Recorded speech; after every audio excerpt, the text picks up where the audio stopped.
Okay, welcome to the diagnostics tutorial on the Tools section. If you click on Tools in your software, you'll come up with two tabs, one being an age calculator and test qualification, and the other being the score conversions and scaling. The age calculator and test qualification is something that kind of evolved from I believe it was 2.5, where users were looking for a way to calculate from their client's birthday their age in years, months, and days. That's real commonly used when you're doing psych testing. So here's a way to select a client's birth date.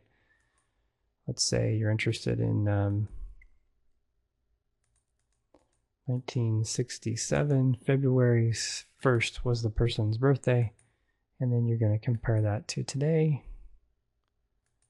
If I click calculate, it immediately calculates in years, months, and days. So this person's 42 years, 5 months, and 2 days old. You can copy that age and use that in ProgNotes if you want to, or copy it and use it in your own word processor.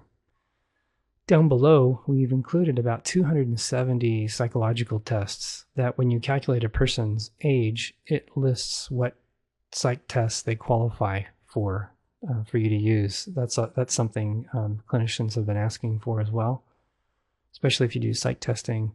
Knowing whether or not a client qualifies for a certain test is helpful. We've also included a web search feature for any of these. So let me run one of these, for example. Let's say you're interested in for this person who's 42, they qualify for the WACE, the 4th edition. Let's say I want to go find information on that. I don't know where it's at, or I have to order it, or I want to read more about it. If I click web search, you'll have a browser window that'll open up, and it'll go look for information in Google on that particular assessment. So the WACE happens to be sold by Pearson Assessment, so the first thing that came up in Google is that.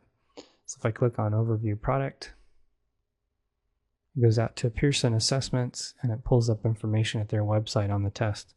So it's a real quick way to go out and grab information or order a test. It's rather than having to kind of fumble around in a browser and go search for different instruments and typing information in. It's all there for you in diagnostics.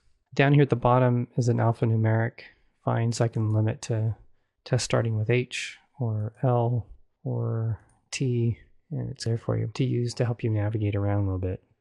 The next one is score conversions and scaling. If you do a lot of psych testing, one of the things that you do is you do a lot of score conversions. Different people understand different test nomenclature and different test scaling. So if I have an IQ score, say a 125, and it happens to be for a Stanford Binet rather than the Wechsler, if I click convert, what it does is it takes that score, gives you a visual representation plus a transformation of that score to these other scores.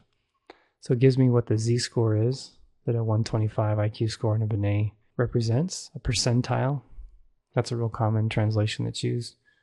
Wechsler subtests, 125 IQ translates to a 15 Wechsler subtest score. Wechsler IQ for a 125 Binet is a 123 actually. Of course 125 for 125. T-score, an NCE score, and other types of standardized scores. It also calculates the area between the mean and Z at the 0.01 level and also the 0.05 level. And it gives you a visual representation where they're falling in terms of standard deviations on the normal curve. So it's about 1.5, a little over 1.5 standard deviations above the mean for a 125 IQ. If you have a 137 IQ on a Wechsler, and you convert, that's a pretty high score. Percentile is greater than 99th percentile. That's a pretty bright person. So again, it just is a way to convert scores for you. Another visual or way to view this visually is looking at the percentile distribution. So you can get Stein's percentile and the classifications, translation for that. So again, another little tool you may find interesting